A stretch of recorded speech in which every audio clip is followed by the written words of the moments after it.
everybody. Good to see you. I see some familiar faces, some non-familiar faces.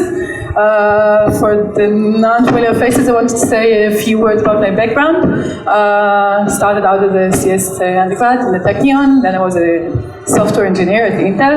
I did my master's in logic, my PhD specifically in statistical NLP.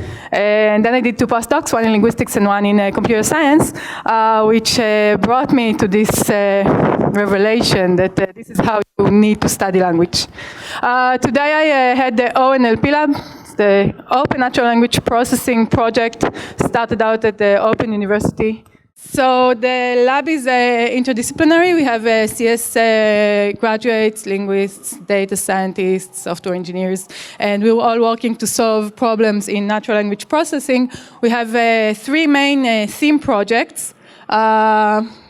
Naturally, I'm not going to talk about all of them. The first one is called natural language programming. It's essentially translating natural language speech to executable commands, procedures, and algorithms. The second one is deep semantic parsing. This is combining deep methods with deep semantics, whatever that means for you philosophers in the crowd. And the last one, or actually it was the first one, chronologically speaking, is working on infrastructure to be able to parse effectively modern Hebrew. And this is what I'm going to talk about today. By the way, the research is funded by the Israel Science Foundation, by the European Research Council, and by Google, to whom I'm very, very grateful. So, what I'm going to talk about today is this sticky point about NLP and Hebrew NLP in particular, namely that the idea of it is very nice and appealing, but when you get to Hebrew, it doesn't quite work. I'm going to try to open this black box of NLP, try to show you what's basically going on there, why doesn't it work, and how can we solve it, and I'll also show you specific projects and specific software that we develop at our lab to be able to actually solve these problems. So let's start with what is NLP. I don't know what kind of backgrounds people in the audience have, but essentially we want to take unstructured text and turn it automatically into some structured information and structured insights. So this structured information could be in the form of forms or tables I want to fill in automatically. These can be databases I want to automatically populate based on whatever data I have in my company or what have you. And this could be those digital assistants that need to answer questions and execute the commands that you want them to execute. So basically we want a very natural interface to whatever source of information you try to mine or otherwise activate. That's nice. So this cute arrow seems to be very useful, but what is it? And if you try to open this thing, to unblack box this cute arrow, then what you see in most of the industrial systems is a very big and elaborate pipeline. What does this pipeline do? Essentially, it's taking, do I have this? Yes, I do. It's taking the texts and turns it into an annotated text with which builds in structured layers of information. So the information can be very superficial, like the role of the particular word. It can be a verb, it can be a noun, it could be a preposition. It can try to recognize entities. This particular sentence doesn't have any entities, but Samsung Next is an entity, and Tsarfaty is an entity, and Tel Aviv and New York are entities. Maybe we want to identify those. Maybe we want to identify who did what to whom. These are these dependency structures. They give you lexical dependencies between words in the sentences that have actual functional relations between them. Here's another example about the president of China in his US visit. I don't know if it would work now with the coronavirus, but here they're talking about the warm hospitality. So we have the named entity recognition factor. We have the co-reference aspect. Co-reference meaning that we have some element here, his, and we can automatically detect who the person referred to is, namely the president of China. And we have a very big dependency structure that essentially represents for the computer notions of semantics, who did what to whom. This is called a dependency tree, and I'm going to refer to it later. Okay, so this whole thing is something that Stanford Core NLP gives you. So if you simply download their package, you can install it, you can run it, and you can get all these nice layers of information for your text, and you can start to retrieve the information that you're interested in. It can be the entities or certain relations of that who sold someone to whom and what have you. Space is doing that too. This is a very easy, quick Python version. You do pip install, you get all the part of speech and entities and the things that you want. The third one is UDPipe. UDPipe is a similar software that tries to do it for 80 different languages. Okay, it has the most recent neural versions of parsers that you can think of. It is built as a pipeline, so every layer is more complicated than the previous one. And if you try to parse Hebrew using the UDPipe, Hebrew is a part of the distribution, you get something very interesting. So you take a sentence like, Ganan gidel dagan bagan, okay, a pretty simple sentence, I would say. And what UDPipe will tell you, and you can try it at home, is that, so you don't know this lingo of linguists, so I will tell you. It tells you that Ganan gidel is a proper name. Proper name is like Reut Tsarfati, okay? So Ganan Gidel is someone. Dagan is a verb, so dag otan, so fishing them. And Be-gan, and this is marked as a construct state, which again, you don't know what it is linguistically, but it's incorrect. Essentially, most of the analysis that is given to this 4 words sentence is really not useful. So you can run it, it will work, it will compile, it will give you results, but if you try to base your application on the output of this particular pipeline, probably you will not see the results that you want to see. So the question is, what's going on there? It works for very many languages, it has the best neural system trained on annotated data by linguists. Why is it? Is it because we're a small country surrounded by, what goes on there?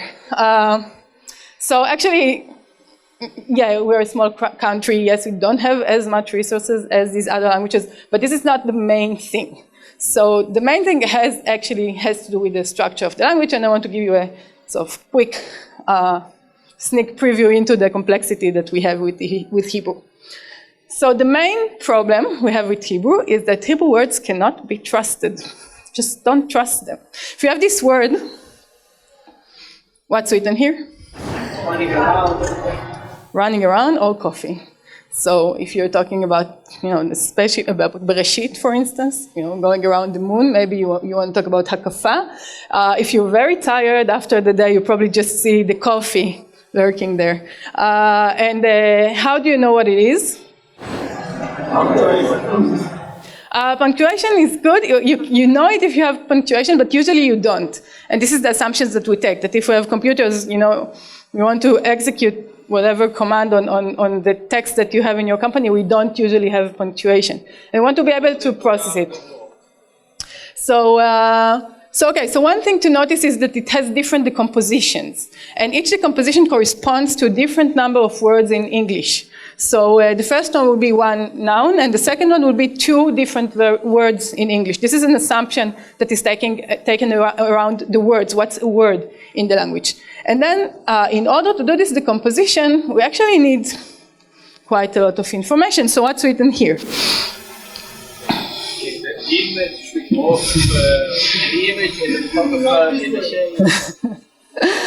So it could be the tselem, it could be batzal shelhem, their onion, right, in the picture.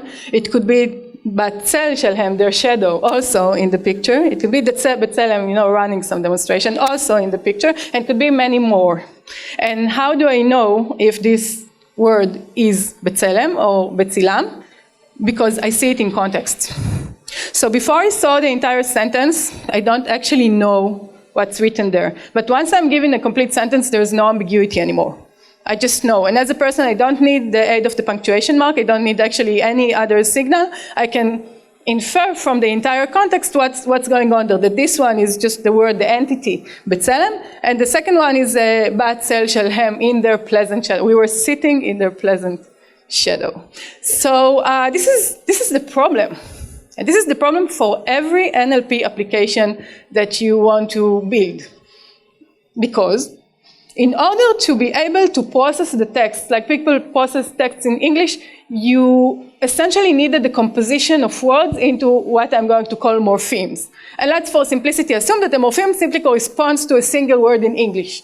And in Hebrew, we have these complex words like veksheme habayit, right? Or ahavtia, if you are Shlomo Artzi, or Ohev Totcha, if you're, on Twitter. And multiple words in English can actually go to be fused into a single word in Hebrew. And we need this decomposition in order to start to extract the meanings of these utterances.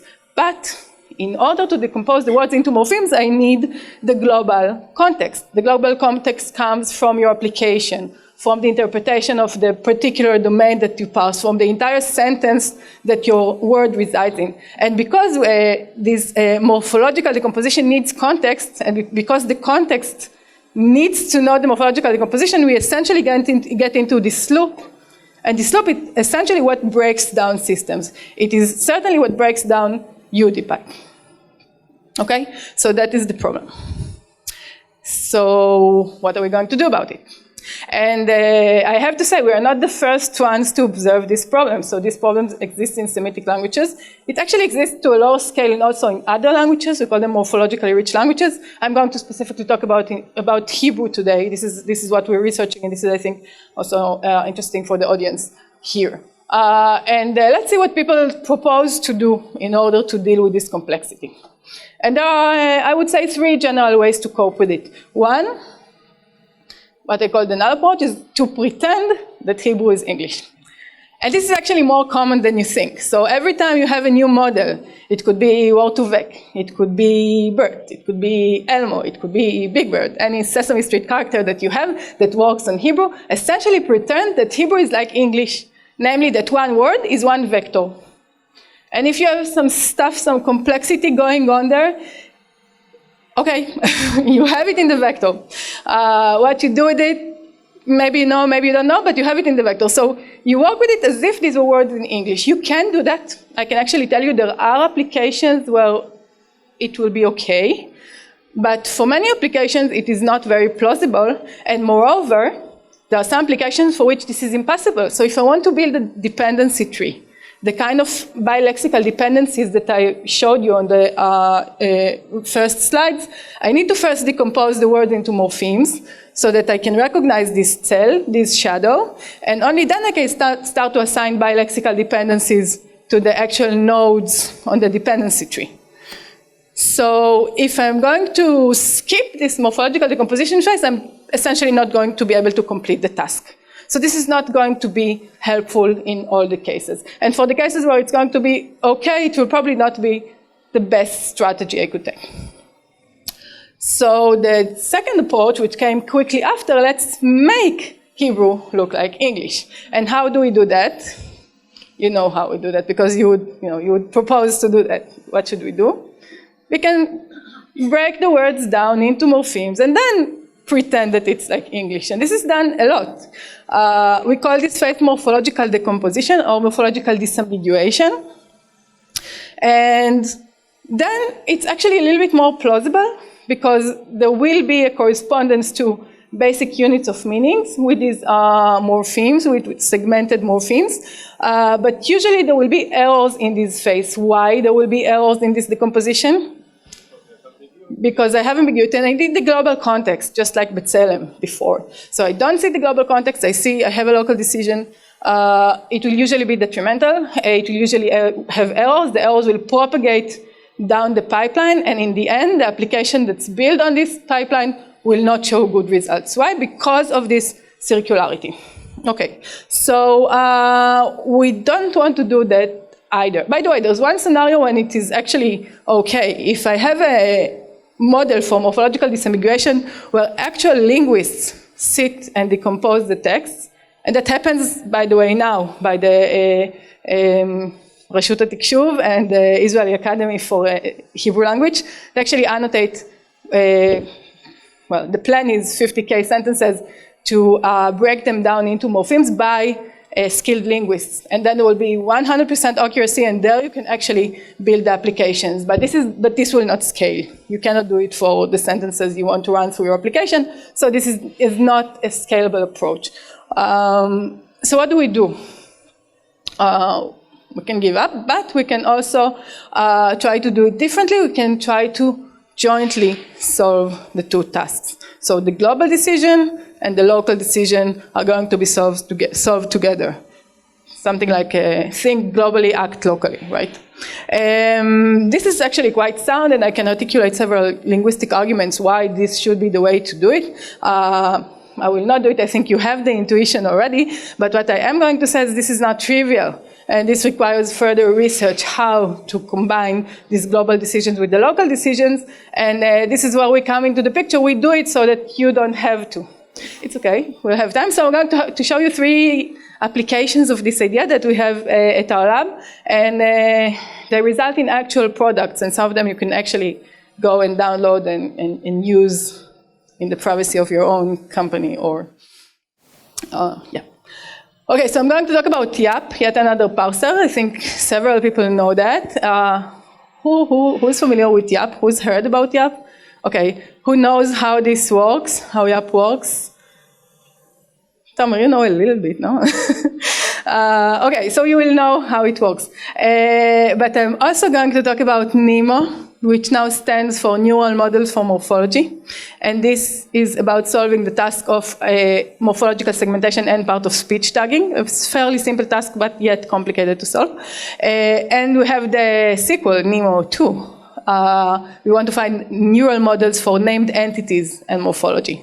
I hope I will be able to run through all of this. If no, you can feel free to get in touch and get further details. So let's start. YAP. YAP stands for yet another parser. It is yet another parser. There are many of them. And what it does is it jointly solves morphological disambiguation and syntactic parsing. Let me try to formalize this for you, and I'm going to use a technical slide. What I mean by solving jointly morphological disambiguation and syntactic parsing. So this is the formula that we're trying to solve. It's actually not a very complex formula. X is the input, Y is the output. So the input is composed of a sequence of tokens. Tokens, these are space-delimited tokens in the texts, and they look like this. It shouldn't be scary. These are simply the many different compositions of the phrases of the tokens that we have in Hebrew. So if you have here 0 to 7 indices, 0 to 5 is B'Tselem or B'Tzilam, right? Depends where you are. And 5 to 7 is Hanaim. Hanaim or Hin'im in this particular example. And this whole structure is called the lattice. And the lattice has different paths, and every path is a possible morphological decomposition. And there are many of them, and we don't know up front which one is correct. We don't know until we actually get to the application. So the input is not only the sequence of tokens, but the lattice that we build on top of it, essentially like a small dictionary that corresponds to everything that can happen within the analysis of these particular words. The output is a morphosyntactic tree. What does it mean? It means that every morpheme, every arc, okay, every arc is a node, and we build a dependency tree. We build those bilexical dependencies to represent the relations, the lexical relations, functional relations between nodes in the tree. This is an English tree, but what we want to build is those three over Hebrew texts, and the search space of what we need to solve looks like this. We have the lattice with multiple paths, and every path gives rise to multiple trees that could be built on top of this path. How many? Exponentially many. So we have multiple paths, exponentially many trees on top of each of these paths, and we need to search through all of these, the best pair that gives you the most probable, the most sound interpretation, that the morphological decomposition and the global dependency tree actually match, actually gives you what a human would find intuitively plausible. So this is what we're trying to mimic. Is this clear, by the way? Because this is I'm trying to kind of show you how complex this stuff that we're doing is, but yeah. Just Google it. Good. Okay, so this is the search space, and we want to be able to find the best tree. How do we do it? We solve this objective function. And this objective function has essentially 3 ingredients in it. We have a generative component. This is all the y such that y can be built on top of x. X is all the different passes in the language, and y is the set of all the trees in the space that I just described to you. Okay, I will tell you in a second how we build this space. Then we need to learn the score. So if we know how to score these pairs, the morphemes and trees, then we know how to select the best one, right? We need to learn this from data. And we need to decode. So even if we know how to score them, we need to efficiently find the best tree and morphological decomposition so that we can give you the parse very, very quickly, and you can, feed it into your application and continue working with it. I will briefly show you what each of these components does. I'm not going to get very formal, but I'm hoping it will give the main idea of the software. So the transition system is the heart of the model. It builds those trees, and it has 2 parts. One is the morphological transition system, where every transition is actually a step on the lattice. So I start at the beginning, and I can make this first decision where to go, and I get to the next node in the lattice, and I make another decision where to go, and so on, until I get to this green light, where I actually stop. I should switch the colors. Where I actually stop. This is a word boundary, and I re-rank all the analysis according to what's plausible in context. Okay, this is the morphological transition system. This is how it's formalized. Never mind. And then I have another transition system, which is the syntactic transition system. It works by having a queue, having an arc, a buffer. Shai, you're confusing me. We have a stack, we have a buffer, and we have the set of arcs. And in each step, we can either move a word from the arc, from the buffer to the stack, or we can make an arc between 2 words. Okay, I'm not going to go into that, but if you do NLP, then you went to a dependency parsing class, and you actually saw the entire formalization. Maybe you had a question about it in the test, and if not, you can read about it. This is really, really standard stuff. But the point is that you can make either a morphological decision or a syntactic decision at every point in the algorithm. And how do you construct the space? So clearly, we don't want to construct everything. It is going to be extremely heavy. So what we're going to do is to basically search for the best solution with beam search, where the essence of the beam search is we start at the beginning of the lattice with no arcs and no passes. And every time we make all the possible decisions that we have, we score all the partial structures that we get. We keep the best K, we use 64, and continue. For these 64, I apply for each of these states all the possible actions. Okay, it can be morphologic, it can be syntactic, and score the resulting partial trees, keep the best K, and continue. So I go through the most probable space, and then when I get to the end of the beam, I can take the most probable one, or I can take the 64 that I have and somehow rank it. I can do whatever I want with this beam. Essentially, what we do is just take the best one and give it to you as output. Last bit that I need to tell you, of course, we need to learn the weight, how to score, how to rank these analyses in the beam, and we do it using the structured perceptron. This is for a linear version of the parser. We're now working on a non-linear version. It actually does the same with neural networks. Yes? Support showed us the same phases before. The order, the first gen is more than the coding, now score is at the end. So it actually happens together. So what happens is that we go through the data. Initially, we just have random weights. This is what's written here. Initially, we have random weights. We apply the algorithm, but we score it with random weights. We keep the ones that are best in the beam, but at some point we see that our best parse, the one that we know is the right analysis, fell off the beam. This is the terminology. Once it fell off the beam, we stop the parsing, we update all of the weights, right? We need to punish those weights that brought us to this unfortunate situation of losing the best part. we treat, and we start a new training cycle. So we go over the sentence multiple times till we're able to parse this. We go over the data set multiple times till this learning converges, and once it converges, we stop. Okay, so we have our development set, we decide what to stop, and then we do this for, we take it and try to do inference on a test unseen data. So that's the parser. This is what it does. And okay, let's see if it works, right? Why did we bother? So our hypothesis was that a joint model will work better than a pipeline, because we have the transition systems, we have the scorer, we have the beam, we can do several things. We can first run the morphological disambiguation component and then run the syntactic component. We can also run the morphological disambiguation component in the beam, so the morphological beam, and use the syntactic actions on top of it to re-rank the morphological beam. Or we can essentially alternate between morphological and syntactic decisions, hoping that our syntactic decision will be affected by the morphological decisions that we've made, and vice versa. And then we get this closer interaction between morphology and syntax. And in this paper from Tackle 2019, we confirmed that it works for Hebrew. What does it mean that we confirmed it? We have trained it on 5,000 sentences. This is not very much of the Haaretz corpus annotated by linguists. And we scored both the morphological decomposition and the dependencies.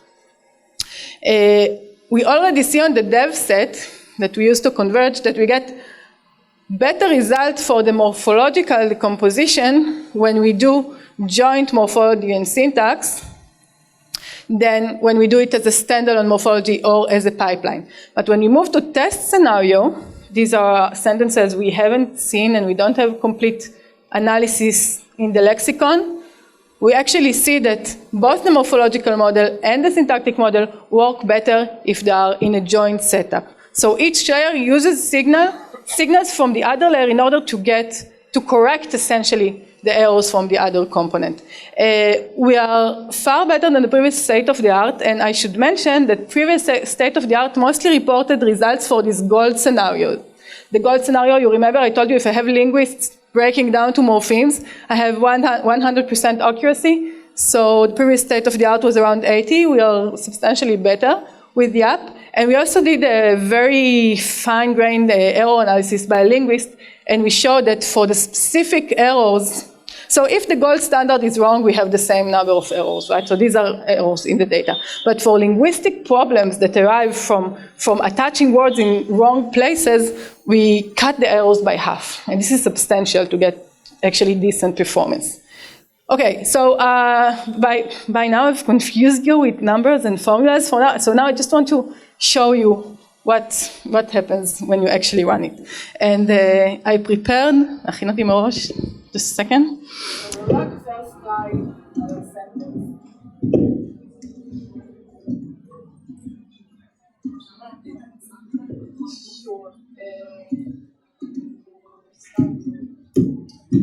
Okay, will this work? I actually need the rest of the space, so I'm going to leave it at that side.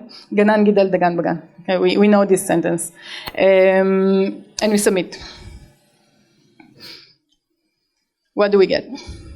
So one thing we get is the composition I was talking about. So we have גנן גידל דגן בהגן, in the garden. So the cute thing that we actually didn't have hey idea in the original text.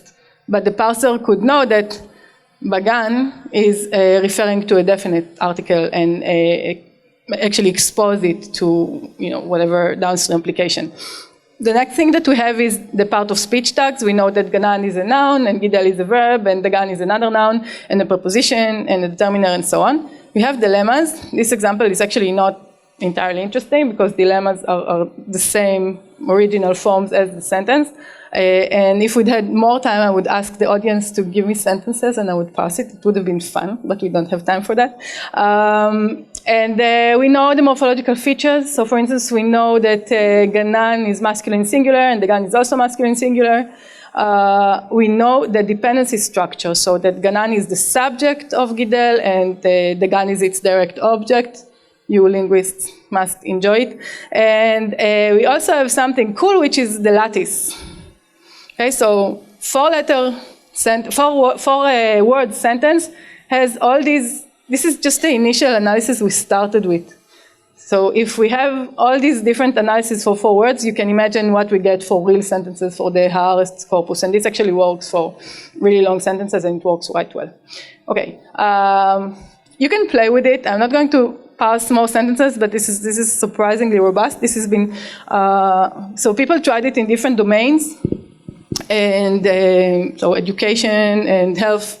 And we allow different forms of use. So we have some advanced usage if you want to tweak the domain and have words from your own domain. We have a way to integrate it into the lattices. And you can download and use it, or you can install a server and connect to your own server somewhere and parse your own data. Okay, so we did about a third of what I was planning. So I'm going to just comment on the rest of what I was going to say. So now you're supposed to ask me, okay, that's really nice, you build this parser, fine, but we have neural models, so why do you have to bother? And the answer is that the same problems persist in neural modeling. Again, words have internal complexities that are not taken into account when you actually use the models that were developed for English. It's not that English is a bad thing, it's just not similar in the underlying assumptions about the language. So we have this project called Nemo. This is because English is the big shark and Nemo is small and it cannot do very much, but still it's smart. And we played with different architectures for doing these decomposition. So we have the same approaches essentially. So we have the null approach where you actually kind of pretend that this is English and you put the words in, you encode them as vector, something comes out, okay, you use it. This is the null approach, it can work. You don't know what the morphemes are, but maybe you don't care. We can also have the pipeline approach when we'll use something, this green thing over there, it can be app or it can be, linguists, to decompose your text into morphemes and then pretend that this is English. This works quite well, but you need this decomposition thing that if it makes error again, it will punish you all the way down the pipeline. Or you can do the so-called sequence labeling, sequence-to-sequence models where you start with n elements and you output m elements. They don't have to be the same size. You can use attention and what have you. And you can do something even smarter. You can use lattices because you know that these morphemes over there, they must come from this space that I showed you before. So you can encode the space, and we actually do that. We encode the entire space, and then we can use sequence-to-sequence labeling with attention and all the nice tricks that we know how to do in neural modeling. And the fun thing is that this works. Because this is neural, we have to make a lot of decisions in the process. We need to decide how this green area looks like. Is it a CNN? Is it an RNN? In what direction? How many layers? Does it have attention, copy, whatever mechanism you want to throw in? And you also need to ask about this E, the embeddings.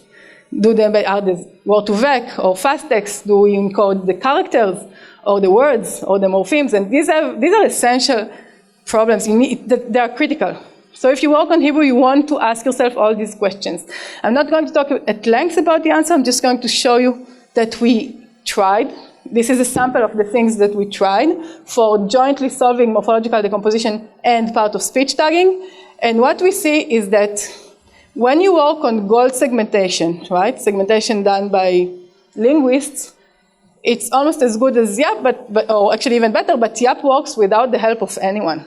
And once you move to automatically predicted scenarios, so pipeline that predicted the morphemes rather than had it by experts, we get a substantial drop. Right? Okay. Yeah, this is a substantial drop. If we just do this null approach, so we plug something in and we wait for something to come up. We don't know how many morphemes these are. This drops even further. Note that it is critical to get fast text and chars to get to the 90s. You cannot do without them. And finally, if we use lattices with CopyNet, this gets very similar to, well, it gets closer to YAP. And this is without the experts' help. But we want to talk about BERT, right? I mean, this is what you're supposed to ask me in the question session, so let's just, open this now. And what about BERT? Why don't you use BERT? BERT is great, you should use BERT, and then, everything will be solved. So we try to use BERT for the same scenarios. So this is the scenario where Gold, linguists broke down the data in morphemes. This is automatically predicted morphological segments. This is raw fine-tuning. Those of you who do fine-tuning, this is simple fine-tuning. And this is where we encode the lattices, and we want to choose from this space the most probable in context. So if we have the results, again, we see that BERT is almost as good as YAP, but only if it has the linguists at the beginning of the pipeline. And if it doesn't have linguists at the beginning of the pipeline, it actually drops quite a lot. So actually, when we look at the lattices, we think that maybe something here could work. So if we use the power of BERT with the lattices that encode the linguistic space that we're searching, probably something good will come out of it, right? It sounds intuitively appealing. But the problem is, you can't. And the reason you can't is very profound, because if you remember the space, every arc has multiple ingoing ways and multiple outgoing ways in which you can traverse this path. And what is BERT? For those of you who are, skilled, it's contextualized. It means that it has a single analysis in context. And this is completely non-contextualized. We don't know in which context we are until we saw the entire space. So BERT will essentially cannot give us this information. BERT wants to know exactly where in the space you are, and we want to wait for the global context and do the inference. So now there's essential incompatibility with how pipelines are structured in neuron models, for instance in UniPipe, and the standard method that we know works for Hebrew for many years now. And what we're doing in our lab is actually try to marry these two elements and try to make them work together. And I'm hoping that within several months or maybe a little more, we will have new BERTs. The running title is Aleph BERT, by the way, and that it can do the work for us like it does for English. So I'm not going to talk about entities. This is what I told you. But I'm going to end here and say that there's a lot more to do. And I hope to have convinced you that working in English has profound challenges, but it shouldn't scare us, and we shouldn't just assume that it's bad for Hebrew and there's nothing we can do about it. There are things we can do about it. There are things we can research, and there are many tasks to be solved. We have now benchmarks for sentiment, for entities, for morphological and syntactic tagging, and we work on additional benchmarks. I invite you to actually use these. I invite you to understand exactly where the bottleneck breaks and let us know so that we get new research questions to work on, because this is what you want to do. You want to solve your bottlenecks and be able to have all the processing power that you have for English and other languages for Hebrew. And I want you to essentially, when you download Spacey or UniPipe or YAP, know what you're doing, a little bit, know what you're doing. And when something doesn't work, it actually probably have a solution that might even be very elegant. So communicate with us and we'll solve it together. Thank you for your time. Thank you for listening. Thank you, Shai, for being patient with me.